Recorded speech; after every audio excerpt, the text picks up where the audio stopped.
T'es un musicien. Comment ça va? Merci beaucoup Ahmed Sparrow de venir me voir, ça fait très plaisir. Bah, merci pour l'invitation. Ça fait très Adrien. longtemps que je ne t'ai pas vu. C'est vrai.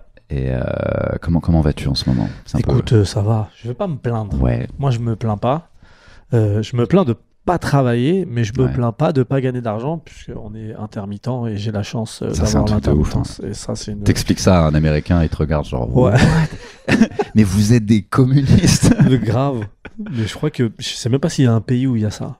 On est un des seuls. Je crois que si en Suède, si t'es un groupe de métal, tu peux demander de l'argent. En Suède, tu peux tout demander. Les prisons, c'est genre un jardin. Tu sais, En Suède, je crois si tu penses, tu peux demander de l'argent pour penser.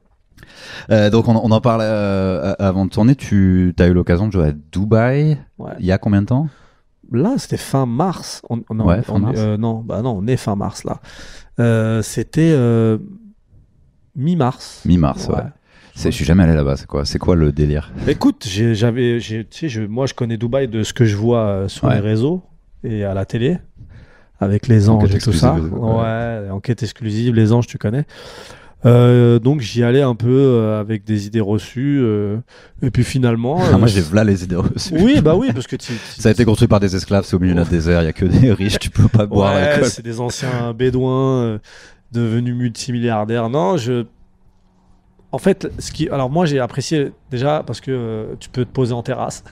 Ah bah oui, c'est un luxe qu'on n'a plus depuis longtemps ici en France. Ça me manque plus que le stand-up. Ouais, vraiment. Non mais c'est vraiment ce sentiment de liberté. Vraiment, il nous en faut peu en fait. Hein. Ouais.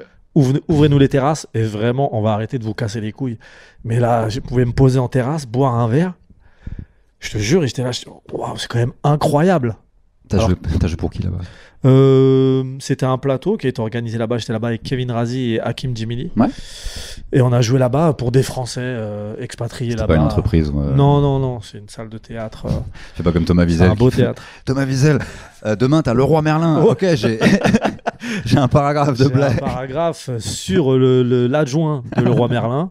Non, Thomas, lui, il fait beaucoup d'entreprises, mais ça se fait beaucoup en Suisse, ça se fait beaucoup au Canada aussi. Mais c'est aussi parce que c'est bien payé en Suisse. Ouais. Tu peux faire des corpos en France, mais c'est 10 fois moins payé, littéralement. En France, fait de la corpo, il y a 500 €. Ouais, c'est ça. On a hésité entre vous et le jongleur. Une fois, j'ai joué pour Free, on m'a filé 50 €. J'ai dit, c'est Free. Wow. Ah, mais c'est à l'image de leur forfait. Ils ont des forfaits à 2 €. Tu voulais qu'ils te payent combien? Donc, c'était une bonne expérience, en gros. Dubaï, ouais, franchement, c'était cool. Et puis, ça fait toujours plaisir de pouvoir jouer, tu vois. Sur scène, t'as quoi? T'avais fait des nouvelles blagues ou j'ai écrit des blagues sur ce que j'ai vu là-bas, sur comment je voyais Dubaï, qu'est-ce que j'en pense finalement. Je vais essayer de faire un petit résumé à ma manière de Dubaï. C'était cool, franchement, c'était cool. T'as fait des vannes sur l'endroit là? Ouais, sur Dubaï, ouais. Bah ouais, c'est cool de pouvoir faire ça. Bah ouais, enfin, moi j'aime bien en tout cas. Même si je vais dans une ville, j'aime bien essayer un peu de me renseigner sur la ville. Au moins une vanne. Ouais, au moins, je me suis un peu, voilà. Okay, je sais comment on vous appelle. Qu'est-ce qui se passe à Clermont-Ferrand en ce moment? Je sais que vous êtes les Clermontois, voilà. Allez, blague suivante. Non, je te moque de leur centre commercial. Ils font, c'est un génie. Il est vraiment à Clermont. Il s'est baladé dans la rue. Parce que t'es le seul à l'avoir dit. Il y a pas de... Parce que les stand-uppers de Clermont-Ferrand, ils sont à Paris, quoi. Enfin, je sais pas s'il y en a de Clermont. Il y a Urbain qui est Clermont-Ferrand. Ouais, c'est vrai qu'il y a Urbain. Il y a un truc qui ressemble à un comedy club là-bas. C'est pas la pire ville. Tu sais, Clermont-Ferrand, en fait, c'est le nom qui fait un peu. J'ai joué, moi, à Clermont-Ferrand. Bah, moi, j'ai kiffé. À l'université de Clermont-Ferrand, c'était cool. Il y a un club qui s'appelle Défonce de rire. C'est un comedy club. Bah, en fait, ça ressemble exactement à un comedy club, mais ils font venir Couscous au lardon et Ma soeur suce pas que de la glace, toutes les pièces. Ouais. Mais on était allé là-bas avec Charlie. Je fais putain, mais c'est un comedy club en fait. Pourquoi tu fais venir C'est quoi le deuxième nom de la pièce? Ma soeur suce pas que de la glace. Je crois que ça existe vraiment. Hein. Les gens peuvent aller googliser s'ils veulent. Ouais, je vois les. Oui. Donc en gros, moi, en gros, je commence le podcast avec. La plupart, c'est des gens avec qui j'ai commencé, plus ou moins. Enfin, tu vois, il me semble que j'ai limite présenté ton premier passage, mais pas vraiment. Ouais, est-ce que c'est vrai? Ouais, je crois que c'était au Gymnase, ouais. Qui était dans le grenier du théâtre du Gymnase. Ouais. Qui était le truc le plus folklore du monde et qui a fermé pour insalubrité. Genre, ils avaient peur que le sol s'écroule. Ouais. Ah ouais, quand même. Chaud. Donc, à tout moment, une mauvaise blague, on pouvait finir au deuxième étage. Ok. Donc ça, c'était en 2014. Et je ne sais pas grand-chose de toi À part le truc de la comédie musicale, on va en parler. Mais d'où viens-tu en gros? Écoute, je viens de Champigny-sur-Marne, c'est une banlieue dans le 94. J'ai fait mes études, fac, licence. J'ai même pas essayé ça. Ouais, mais en fait, c'est plus pour ma famille que je l'ai fait. Franchement, moi, à l'école, ça me saoulait très vite. Très vite, je savais que c'est pas que c'était pas pour moi, mais ça me saoulait, quoi. C'était mon coach, c'était la prison pour moi. Ouais, mais franchement, aujourd'hui, je me dis, j'ai été à l'école, j'ai un diplôme. Franchement, pourquoi? T'as eu un diplôme après le bac? T'as fait des études? Ouais, j'ai fait une licence en ressources humaines. Ouais. Et jamais dans ma vie, je me voyais travailler dans ça. Ressources humaines, c'est le gars qui vire des gens, non? C'est pas ça? Ouais, qui fixe les salaires, tout ça. Mais je suis trop gentil, moi, pour faire ça. Je peux pas. Je vais te donner des augmentations à tout. Je peux pas. Et puis, franchement, j'ai fait cette filière-là parce que, au vu de mes compétences scolaires, c'est ce qui me correspondait le plus. D'accord. Tu vois? En vrai, si j'avais choisi selon mon envie à moi, j'aurais fait prof de sport ou un truc comme ça, tu vois, au niveau scolaire, je parle. Je fais ressources humaines. Waouh. Mais t'as quand même essayé la vraie vie en gros, quoi. C'est ça, non, parce que j'ai pas travaillé derrière. Enfin, j'ai pas travaillé dans les ressources humaines derrière. J'aurais pu, mais je voulais pas. C'est pas possible pour moi. Les bureaux, tout ça, c'est juste pas possible. Du coup, j'ai travaillé beaucoup dans l'animation. Genre centre de loisirs, les maisons de quartier et dans les collèges. J'étais non, pas pion. J'étais juste un peu au-dessus, genre assistant pédagogique. Genre c'est mieux. C'est le si tu veux, c'est comme un surveillant, mais je fais pas les absences et les retards et j'aide les élèves un peu en difficulté. Tu criais un peu? Non, j'étais le plus cool du monde. Les élèves ils savent. Et donc au bout d'un moment t'en as eu marre et tu t'es dit vas-y j'ai envie de chanter, non, c'est ça qui s'est passé? Non, il s'avère qu'en fait je travaillais en centre de loisirs l'été et j'avais une collègue qui faisait les cours Simon, je crois, et qui changeait pour elle allait dans une école de comédie musicale justement et elle m'a dit mais je te vois trop dedans là. Donc du coup elle m'a inscrit aux auditions. J'y suis allé avec il fallait présenter une chanson et un texte. Je suis arrivé avec rien. T'avais pas une chanteuse? J'avais un texte, mais que j'ai pris sur internet, un poème. C'était Le mot et la chaux, je crois, de l'abbé quelque chose, l'abbé d'Athénian, je crois, un truc comme ça. Je me suis posé en bas, j'ai appris les 4 premiers vers et je les ai répétés en boucle pendant l'audition, mais genre avec des intonations différentes. Mais il y avait de la mélodie. En faisant croire, même pas, mais en faisant croire que c'était un texte différent, quoi, tu vois. Je me suis dit ça va passer. Il m'a dit arrête, tu connais pas le texte? J'ai dit non. Il m'a dit ok. Bon bah t'es pris quand même. Voilà, t'es pris quand même, exactement. Et avant ça, c'est-à-dire que est-ce que t'as découvert le monde de la comédie musicale en faisant cette école? Ou avant c'était quoi? T'étais en mode c'était quoi? Je savais pas ce que j'allais faire de ma vie. Ton kiff en musique c'était quoi avant? Moi je suis très ouvert parce que tu sais je suis issu d'une grande famille moi, tu vois. On est 12 enfants et tout, et vu que moi je suis tout en bas, j'ai toujours vu mes grands frères, mes grandes sœurs, chacun avec ses goûts musicaux différents, tu vois. Le plus grand, il peut aller dans c'était bizarre parce que le plus grand c'était plus musique française, après ça revenait un peu musique un peu algérienne, un peu funk, après il y avait du reggae, il y avait du rap, j'ai eu de tout en fait. Dans les 12, tu vois. Il n'y a pas un métalleux? Non, métalleux, un Sparrow avec les cheveux longs. Ouais, mec. Non, il n'y avait pas de métalleux. Non, il y avait Bob Marley. Il y avait Bob Marley, ma soeur c'était Dalida. Au-dessus c'était Variété française. Mon autre frère c'était. Ouais, non, il n'y avait pas de métalleux, non. Au niveau du rap, c'est un de tes grands frères qui t'a initié, c'est ça? Ouais, c'est le rap, le vieux rap. Tu sais, les Stomy Bugsy, tout ça, la Ministère Amer et tout, là. C'était ça. Et du coup, tu sais rapper? T'as déjà essayé Non. Non. Je sais chanter, mais je sais pas rapper. T'as jamais ou tu sais, mais parce qu'il y a aussi des gens qui en fait en seraient capables, mais tu te dis ouais, c'est pas. J'en serais capable, mais T'aurais l'impression d'insulter les dieux du rap. Non, même pas. C'est que j'ai pas l'attitude. Je suis pas assez convaincu. Tu vois ce que je veux dire? Faut être convaincu quand tu fais du rap. Faut être prêt à dire ton CV, de combien de garde à vue t'as fait. Mais que je suis pas assez convaincu moi sur ça. T'arrives dans le studio. Faut être déter. Ouais, faut être. Tu vois, faut y croire à ce que tu dis. Et moi, je suis très honnête avec moi-même. Je peux pas arriver et dire je vous tire dessus. Non, bah non. Tu te sentais pas inventer des braquages. Je me sentais pas inventer de la violence gratuite. Non, je pouvais pas. Maintenant, il y a du rap un peu genre, un peu émo où tu peux être un peu. Ouais, c'est. Un peu variette où tu peux être un peu mélancolique. Orelsan, il a ouvert des belles portes. Mais même les rappeurs qui à une époque auraient pu être un peu gangsta et tout, même tu le vois maintenant dans leurs chansons quand ils arrivent, que finalement on t'autorise presque à être un peu plus sensible dans le rap maintenant, tu vois. Ah oui, tu mets de l'autotune, tu fais des refrains et de la mélodie. Oui, puis tu peux admettre tes faiblesses, tu vois. Tu peux dire que ça te saoule et que t'en as marre, alors qu'avant c'était vraiment je te baise. Je vous baise. Ouais, avant, tu pouvais pas. On est les meilleurs, et on va vous niquer. Et ce qui en soi était cool, tu vois. Et maintenant, il y a des gens avec, autotunés qui sont là. Ils parlent de dépression sur un beat trap, tu vois. Ouais, ça fait des chansons d'amour, ouais, clairement. Et du coup, t'es arrivé dans cette école de comédie musicale, genre. Il y a presque un film à faire là-dessus, non? Si t'étais vraiment étranger à ce milieu avant. Ouais, non, mais vraiment. En plus, c'est-à-dire que je fais banlieue, Paris, mais Paris de la comédie musicale. Tu vois, c'est pas. Il y a un vrai changement de décor. Tu vois, quand j'arrive, les gens dans les couloirs, il y avait des gens en legging qui faisaient des étirements. Non, mais tu vois ce que je veux dire? Moi, je suis là, non, tu vois. Et il y avait parce que moi, je l'ai jamais dit, moi. Quand j'y étais, cette période-là, je l'ai dit à personne, tu vois. Parce que une certaine honte, même pas une pudeur, je sais pas, j'étais pas à l'aise avec ça, alors que je kiffais dans l'école. Tu vois ce que je veux dire? Aujourd'hui, je m'en fous, je le dis, j'ai appris plein de choses, tu vois. Ça explique que quand on te voit sur scène, il fait effectivement, on sent qu'il a un background musical ou rythmique ou quelque chose, quoi, tu vois. Ouais, peut-être, je sais pas, mais après, c'est vraiment une belle expérience. J'ai vraiment kiffé le faire, tu vois. J'ai appris plein de choses. Ouais. Mais c'est vrai que moi, avant d'arriver là, je connaissais pas Paris. Vraiment, j'étais banlieue. J'ai travaillé que dans ma ville, que dans des établissements dans ma ville. J'ai travaillé que là, donc je connais que la banlieue. Et du coup, dans cette école, est-ce que tu t'es produit sur scène en mode devant des gens, devant un public? Oui, c'est mes premiers pas. Première fois que je me produisais devant des gens. J'avais jamais fait de théâtre, j'avais jamais rien fait. Et du coup, c'est la première fois que. Et c'est ça qui, en fait, ça m'a permis de me révéler sur ce que je voulais vraiment. Tu vois.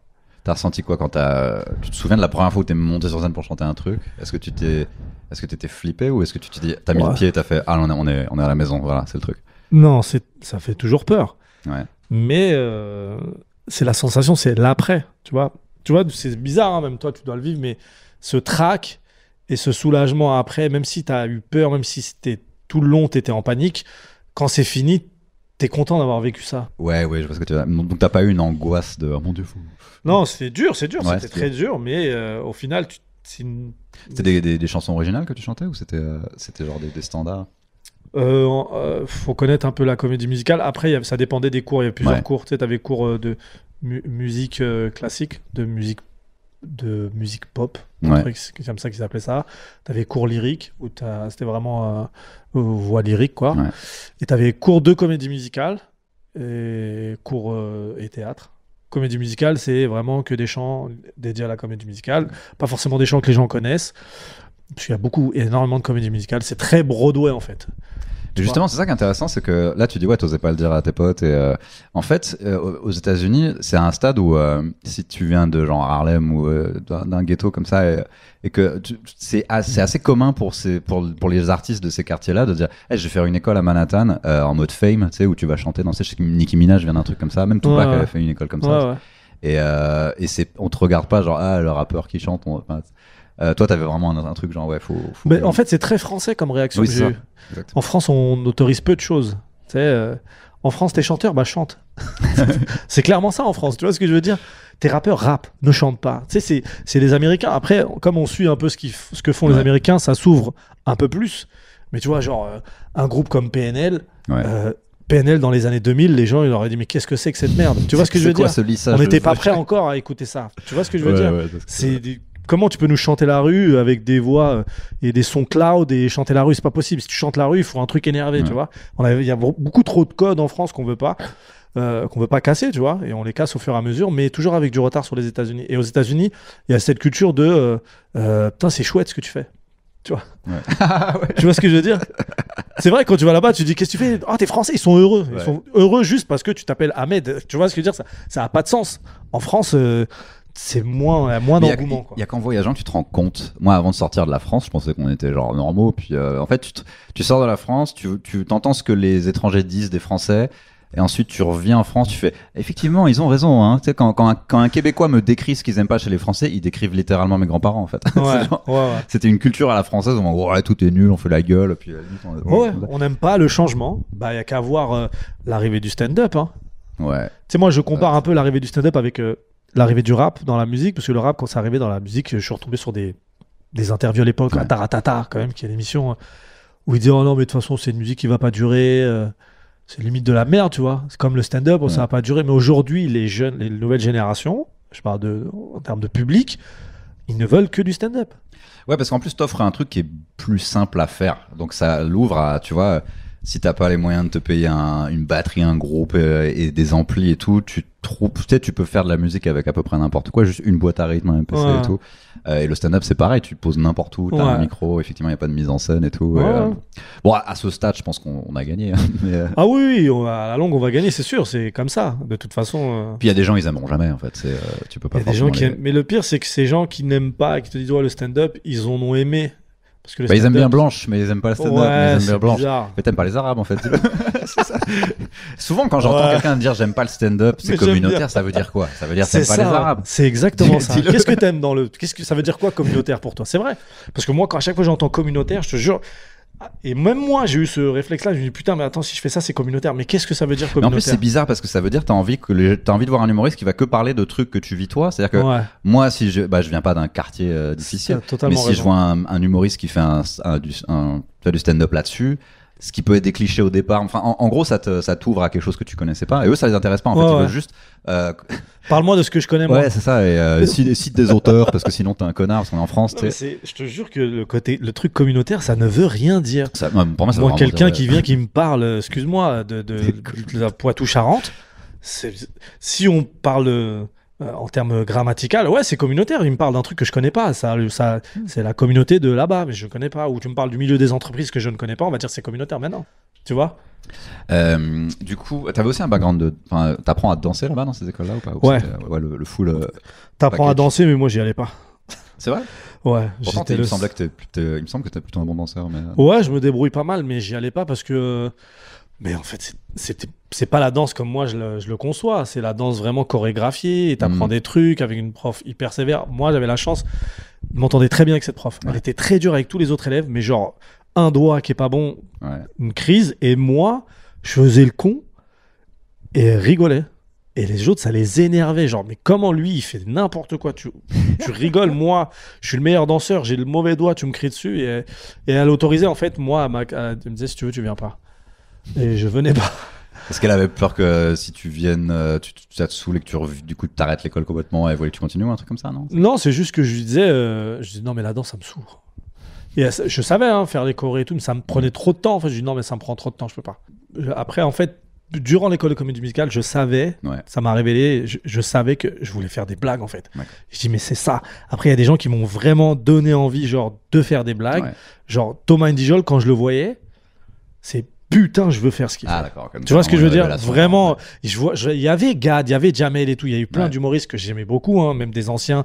Puisque moi, mes grands frères regardaient beaucoup Dupontel. Je trouvais très marrant, etc. Il a un seul spectacle en plus. Je crois qu'il en a deux. Un coupé en deux, je crois, en fait. Il en a fait un. D'or et tout ça. Avec il fait Rambo et tout. Qui est très talentueux, Dupontel. Il faut voir les films qu'il fait. Il est très fort et tout. Mais de toute façon, la scène, ça l'intéressait pas du tout. Il disait que c'est pas du tout ce qu'il voulait faire. Et Thomas, ça m'a vraiment dans l'attitude, dans ce qu'il faisait, c'était waouh, mais c'est trop facile, ça, je veux faire ça, moi. Est-ce que avant, t'avais vu que des blancs faire de l'humour et tu t'es jamais posé la question de c'est possible ou pas? Non. Moi, je sais que le fait d'avoir vu Dedo au Jamel Comedy Club, je fais il y a un métalleux à la télé qui fait des blagues. On fonctionne comme ça, l'être humain, il fonctionne comme ça. On regarde des choses auxquelles on s'identifie beaucoup. Et moi, quand je vois Thomas, je sais qu'il vient du 94 comme moi, il a à peu près le même parcours, il va à la fac de Créteil, tu vois ce que je veux dire?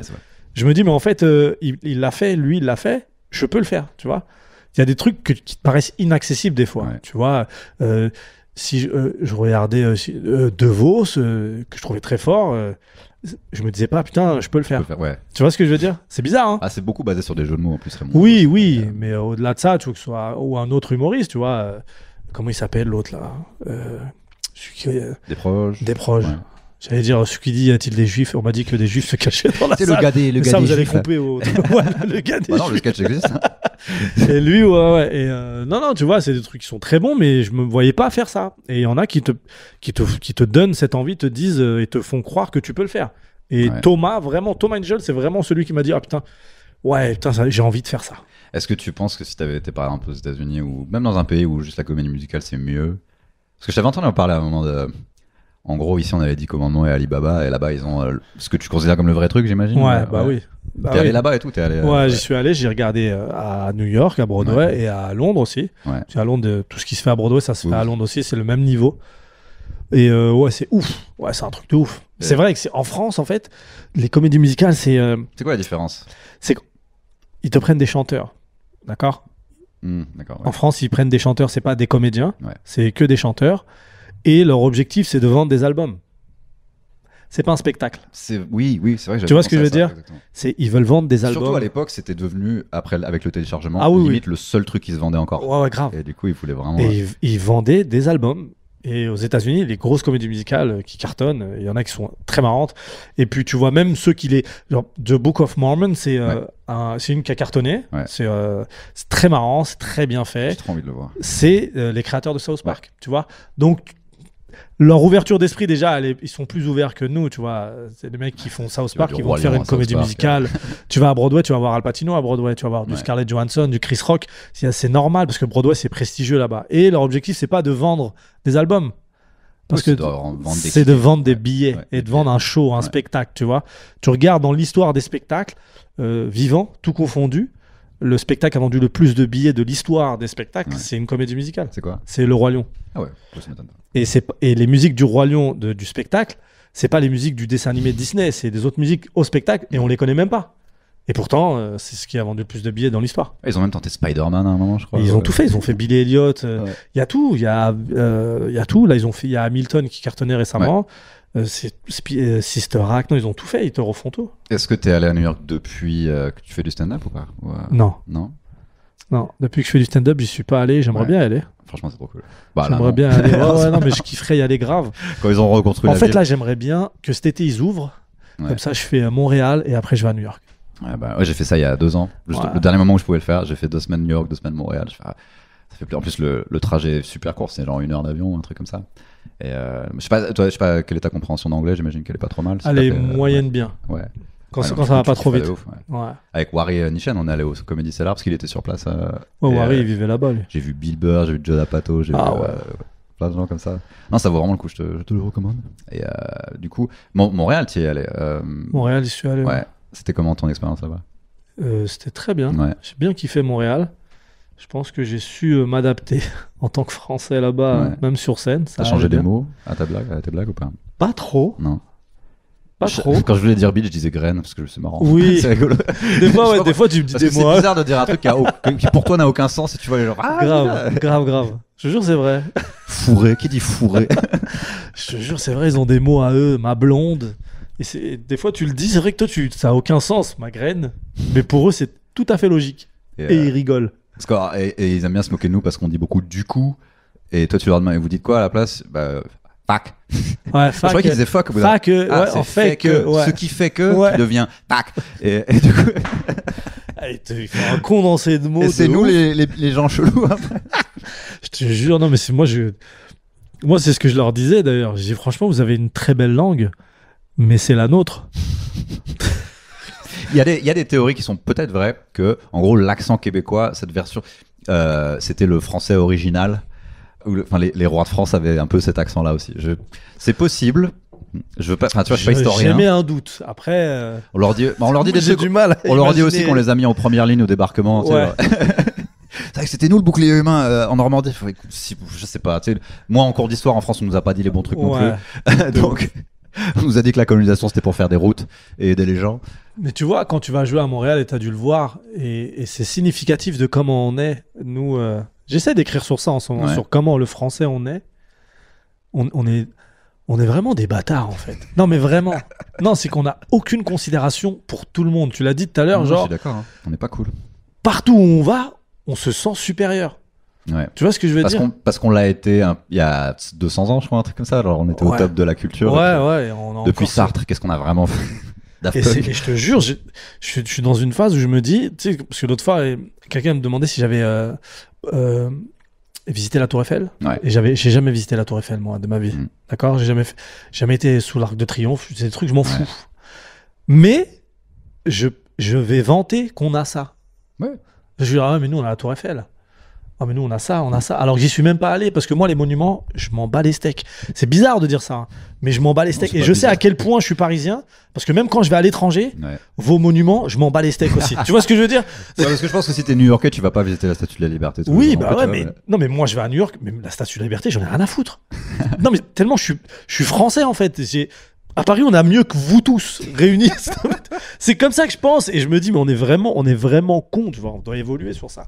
Et je comprends pourquoi ils nous aiment pas à l'étranger. Je pense que dans 2 générations, ça sera complètement uniformisé. Ce sera pas forcément le meilleur truc du monde, mais au moins, j'ai l'impression que les générations d'après sont plus sympas. On verra. On va ouais. Plus sympas et oui et non. Ils sont plus sympas, peut-être, ils sont plus ouverts. Ils acceptent plus de choses. Mais moi, je vois sur les réseaux sociaux, il y a une montée de la violence. Non, mais c'est ouf. T'as des problèmes, toi, sur les réseaux sociaux? J'ai pas. Moi, les seules personnes qui m'insultent, c'est des Arabes. Quoi, traître, c'est ça? Non. Que ils viennent, ils t'insultent. Pour rien. Non, mais pour rien. C'est presque pour te dire je t'aime. Ouais, tu sais, des fois, il y en a, ils t'insultent, tu leur réponds, ils disent, ah, mais je savais pas que t'allais me répondre. Mais pourquoi tu m'insultes? Souvent, c'est ça. En fait, ils veulent ton attention, en fait. Ouais, mais c'est. Ouais, non, mais je vois. Tu sais, moi, je vais sur Twitter, je suis très peu actif sur Twitter, mais j'aime bien, comme je regarde pas la télé, je clique et je regarde ce qui est en actu pour voir ce qui se passe. Je lis Twitter, mais je veux plus tweeter. Voilà. Je veux plus jamais tweeter. Et je vois la violence des trucs. C'est la mauvaise foi de tous les 2 camps, de tous les camps. Ouais, non, de tous les camps. Moi, je suis pour. Là, j'ai vu que la Thierry Henry s'était retiré de tous ses réseaux sociaux. Ouais. Il a mis un post sur Twitter. Ça va être de plus en plus fréquent, je pense. Moi, j'aimerais bien, mais j'en ai besoin actuellement. Et j'ai pas les millions de Thierry Henry. John Rachid, il s'est mis en privé, je crois, il y a quelques années, parce qu'il en avait plein le cul. Ouais, bah oui. Et non, faut faire attention à ça. Moi, je me dis, j'aimerais bien qu'ils mettent que chaque compte soit vérifié. Sur Twitter, Facebook, Instagram. Tu veux créer un compte? Ok, donne-nous ta pièce d'identité, crée ton compte. Moi, je suis pour le truc où c'est un peu la Chine, quoi, mais si tu veux qu'il y ait plus de harcèlement en ligne, et le seul moyen, c'est que t'écris genre sale pute, je vais te tuer, et ton téléphone a une intelligence artificielle qui fait il a envoyé un message d'insulte et c'est lié à ton compte en banque. C'est le seul moyen que ça s'arrête. C'est que effectivement, tant qu'il y aura de l'anonymat. Et tu sais, je sais plus avec qui j'en parlais, et il m'avait dit une phrase qui est juste. Il m'a dit, faut pas se prendre la tête avec ça. Ces gens-là, dans la vraie vie, tu les vois pas. Et il a raison. Des menaces de mort. Tu sais, un mec qui veut te tuer, il va pas te prévenir. Hein. C'est ça. On va te tuer demain, en bas de chez toi, ok?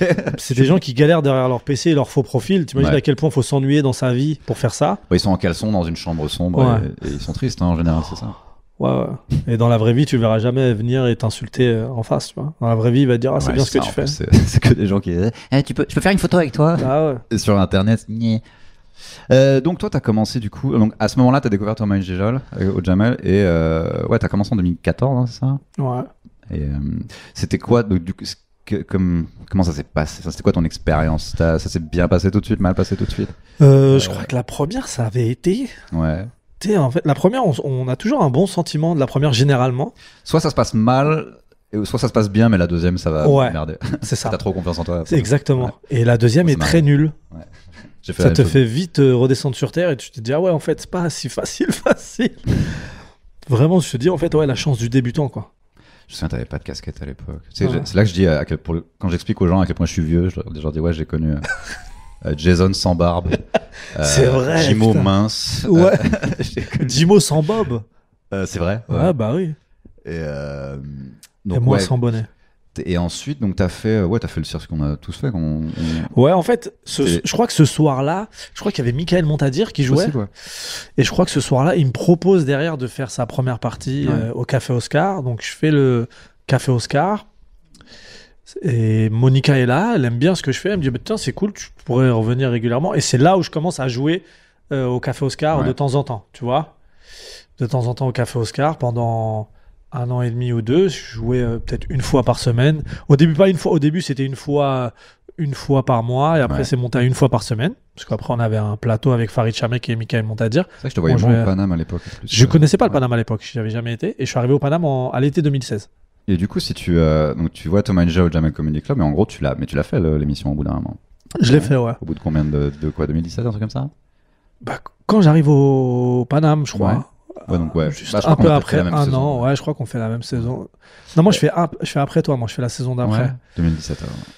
Est-ce que ça t'a fait un truc spécial en mode j'ai découvert le stand-up ici, et maintenant je suis sur cette scène, ou alors t'étais tellement la tête dans le guidon que en fait on m'a proposé plein de trucs cool, où je jouais tellement tous les soirs tout le temps et je faisais tellement que ça que non, parce que moi le Comedy Club, je pense pas que j'ai jamais été je crois que le Comedy Club, j'ai jamais été un de leurs préférés ou quelqu'un qu'ils appréciaient, tu vois. Je l'ai fait parce qu'ils avaient besoin de gens, mais jamais été, tu vois. Par exemple, j'ai joué la seule fois où j'ai joué là-bas, c'est la fois où j'ai tourné, quoi. D'accord. Tu vois. Mais t'ont jamais intégré à la troupe du Non, la troupe, non, j'ai jamais fait. D'accord. Et moi, de toute façon, je me dis, c'était plus un, tu sais, quand t'es petit, tu vois. Ouais, c'était plus un de gosse, quoi. Vraiment, c'était. Ouais. Oui, en fait, t'avais déjà la trentaine et tout. Enfin, c'était moins impressionnable à cet âge-là, je pense. Ouais, c'est juste que t'avances, tu vois qu'il y a plein de choses, quoi, dans le stand-up. C'est vachement démocratisé et tu te dis, en fait, c'est pas ça, c'est pas le chemin que je veux prendre moi. Je vais plus aller peut-être par là, ça me ressemble plus. De quelle manière tu vas dire là? Dans les spots, les différents spots que t'as. Tu voulais pas rester cantonné à Jamel Comedy Club. Le Jamel Comedy Club, ils ont fait tellement d'années qu'ils avaient une vraie image Jamel Comedy Club. Et je voulais pas avoir cette image-là. C'est qu'une fois, j'ai joué à la troupe et ça s'est pas très bien passé. C'était pas une catastrophe, mais c'est pas ouf. Et je sors de la salle, genre le spectacle est terminé, et il y a deux meufs qui étaient au spectacle qui sont dans leur bagnole, qui passent, qui font c'était cool, mais faut que tu parles plus des Noirs et des Arabes. Et elles s'en vont comme ça. Waouh. Je fais effectivement, si c'est ça qu'on attend de moi là-bas, je vais pas, ça va pas le faire. Non, moi, Ouais. Comedy Club, non. J'ai croisé Jamel une fois et je l'ai pas croisé au Comedy Club. Je l'ai croisé chez Click, à Canal. T'as eu le moment embarrassant que tout le monde a avec Jamel où tu tends la main? Non, parce que moi, je l'ai pas reconnu. Il était venu cagoulé. Il était rentré avec une cagoule.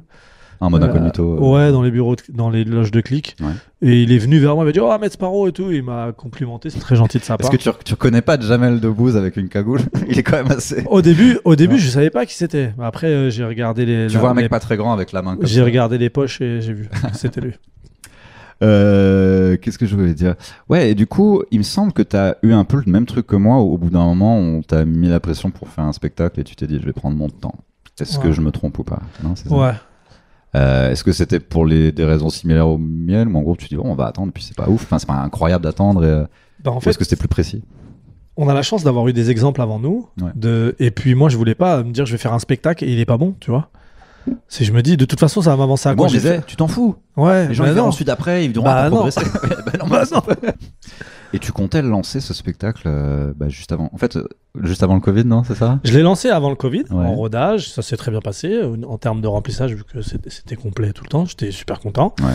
Et puis Covid. Ouais. Et puis Covid, et puis voilà quoi. On a eu, il y a moi je suis dans la même situation, John Solo aussi. Mais il y a eu Covid et podcast de Adrien du coup.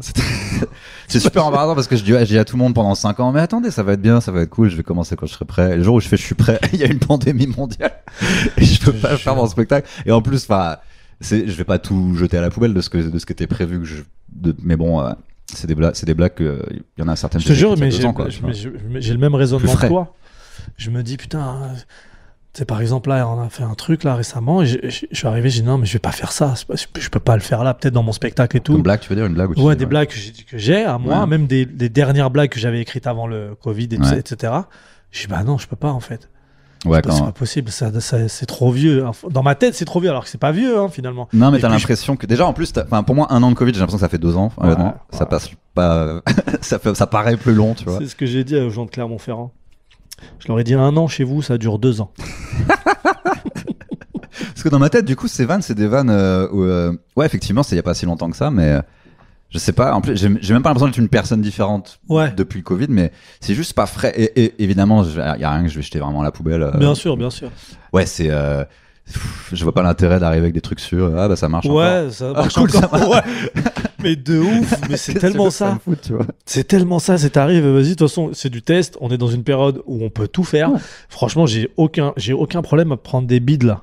Parce que ma vie, là, actuellement, c'est un beat, donc vas-y. J'y vais, je fais, ça marche, tant mieux, ça marche pas, tant pis. La vie, c'est plus on est dans une longue page de pub de notre carrière. Genre, c'est un peu long quand même. Toi, t'écris un peu ou pas? J'écris, ouais. Enfin, moi j'écris. En ce moment, je veux dire. En fait, j'écris peu. Moi, je mets une idée et après, je la crée sur scène. Parce que je me dis que. Je suis tellement jaloux de ce pouvoir. La réponse, elle est immédiate. Ouais, tu vois, des fois, ça me saule de perdre du temps à écrire si je vais l'éliminer une fois sur scène. Donc, je l'écris, j'ai les idées, je pense aux blagues dans ma tête, j'y vais. Et après, ça prend pas. Et après, je le construis comme ça. La majorité des trucs, je les fais comme ça. Bah, tu sais, les mecs qu'on kiffe tous, qui font ça depuis 30 ans, c'est les Bill Burr et compagnie. En fait, ils arrivent à un stade, ou Dave Chappelle et tout, ils arrivent à un stade où il n'y a plus besoin d'écrire rien. Et ça reste dans leur tête. Et ils arrivent à le garder en tête. Et tous les soirs, ils le font. Et en fait, ça, pour moi, c'est encore un pouvoir magique, tu vois. Peut-être que toi, tu l'as déjà. La capacité à penser à une blague, ne pas l'écrire, mais tu vas quand même la dire sur scène, jamais l'oublier, jamais oublier qu'elle existe. En fait, j'ai la manière de penser la blague. Enfin, moi, c'est comme ça que je vois. J'ai une blague et les mots que je vais dire, ils sont pas exacts. Ouais. Et je sors les mots qui me viennent à ce moment-là pour arriver à la blague du mieux possible. J'ai un peu le même truc, où en gros, il y a une forme écrite, mais je la lis une fois ou deux. Et après, je me dis, de toute façon, tu vas pas. Au début, j'étais un peu obligé quand tu commences d'avoir mémorisé ton texte parce que le trou, la panique, le nombre de fois. Et au bout de 6 mois, t'as plus vraiment de trou et tu te dis, bon, du coup, tu vas dire un truc. Tu vois, si tu te souviens pas exactement comment t'as écrit la punchline, bah, ton instinct de survie va se réveiller et va dire, dis quelque chose pour avoir un rire. Ouais, exactement. Je te jure, cette sensation-là de t'es dos au mur et ça sort et c'est marrant en fait. Et souvent, et c'est ça la différence souvent avec le théâtre ou le seul en scène et le stand-up, souvent ça marche presque mieux quand tu le dis avec un mauvais français, tu vois, en enlevant des queues. C'est plus naturel. Puis le flow est plus direct. Plus direct, bien sûr. Et il pense que je suis et il croit que je suis. C'est pas la même chose au niveau du rythme, tout simplement. Et j'ai l'impression que quand c'est naturel comme ça, tu le dis presque de manière le mec qui a jamais lu un livre de sa vie, mais ça va marcher plus que si tu l'avais un peu. Vous avez vu, je suis quand même un bon auteur. Non, mais c'est vrai. Et puis de toute façon, en vrai, les blagues, c'est comme ça que il y a 2 étapes. Il y a l'étape de l'écriture et l'étape sur scène. Ouais. Tu vois. C'est ça le problème. Pour compléter une blague. Ta blague, elle peut être très bonne à l'écrite. C'est sur scène que tu la complètes. Si tu la dis mal, si tu la prononces mal, si ton intonation n'est pas bonne, si tu parles pas assez fort, c'est ton visage, ton expression à ce moment-là. C'est un tout. Tu peux avoir les meilleures vannes du monde si t'es comme ça, avec les sourcils vers le haut. Grave. Tu sais, des fois, il y en a, ils ont des vannes. Il y a des humoristes qui sont très bons, mais des vannes très moyennes. Parce qu'ils ont en plus un côté comique que d'autres n'ont pas, tu vois. C'est pas un truc qui a été naturel chez moi. Il y a des gens qui montent sur scène, c'est drôle tout de suite, gentiment. Ah, mais moi, on me l'a dit plein de fois. Quand t'es monté, je me suis dit, lui, il est pas marrant. Mais c'est pas grave, ça me va. Ah, moi, toutes les fois, on m'a dit ça. Ça me va. J'ai pas l'air marrant du tout, mais du coup, ce qui est bien, c'est que si t'arrives à les faire marrer, il y a l'effet de surprise. Bah ouais. Tu vois, c'est ça aussi. Et il y en a d'autres, ils arrivent, ils ont pas dit un mot et les gens rigolent. Et moi, ça me dérangerait que j'arrive et que les gens rigolent. Juste sans dire un mot. Ça m'arrive de temps en temps. Et à un moment, je me suis dit, pourquoi de temps en temps? Ah, ça dépend. Parce que je suis fonce-dé. Parce qu'en fait, je suis comme ça. J'ai pas dit un mot. Il sort. On a l'impression que je viens de me réveiller, quoi. Et même quand j'ai fait un effort, je me suis levé 3 heures avant, j'ai mis de la crème hydratante. Ah ouais. Non, mais c'est dur. C'est dur, mais c'est kiffant aussi de faire ce qu'on fait. Je sais pas où t'en es toi, mais en fait je te dis ça parce que tu sais des fois on voit des messages etc. Et les gens sont très cool mais tu sais c'est des messages gentils mais tu le prends pas comme un message gentil. Quoi, c'est genre passif. Genre putain j'aime trop ce que tu fais, j'espère que tu vas percer un jour. J'adore, franchement c'était trop bien, pourquoi t'es pas connu? Qu'est-ce que tu veux dire par là, percer? Parce que je sais pas, peut-être qu'à mon niveau je suis au max de ce que je peux faire et peut-être que ça me convient. Frère, je gagne le double d'un prof en me levant à 14h et en parlant de ma top pendant 10 minutes. J'ai gagné la vie déjà. Déjà. J'ai gagné le jeu. J'ai fini le jeu. Après, le but, c'est déjà, nous, comment on vit, parce que, tu sais, le simple fait de dire, mais toi, sur le marché, fais un spectacle, c'est de devenir connu et tout. Déjà, ce qu'on a là, c'est-à-dire, au bout de 4-5 ans, arriver à gagner sa vie en faisant du stand-up, et même quand tu regardes dans le monde entier, dans le monde du stand-up global, bien sûr. C'est un luxe, vraiment. Bien sûr, en France, c'est un luxe. Et c'est vrai que les gens, s'ils t'ont pas vu, mais tu sais, à la télé, mais quand j'avais fait la tournée avec Shirley, c'était très bizarre le nombre de gens qui venaient la voir. Mais alors on vous voit plus à la télé. Genre c'est vraiment le truc le c'est plus. Vraiment, c'est leur indicateur de célébrité. Je te jure. Nous allons bientôt devoir conclure. Est-ce que tu veux faire la promo à quelque chose? Est-ce que tu bosses sur quelque chose en ce moment? Quel est l'avenir pour toi? L'avenir est flou. Pour l'instant flou. Tu veux te barrer 2-3 mois quelque part, c'est ça? Bon, je vais essayer de partir à l'étranger. Ouais. Mais voilà, hein. Ouais. On va voir ce qu'on peut faire en attendant que tout se calme ici. Click, ça reprend. Moi, Click, c'est Pestac, c'est fini? Moi, je fais plus le Pestac. C'est Roman qui a repris le Pestac. Et puis, moi, maintenant, je vais faire je me concentre beaucoup sur la scène.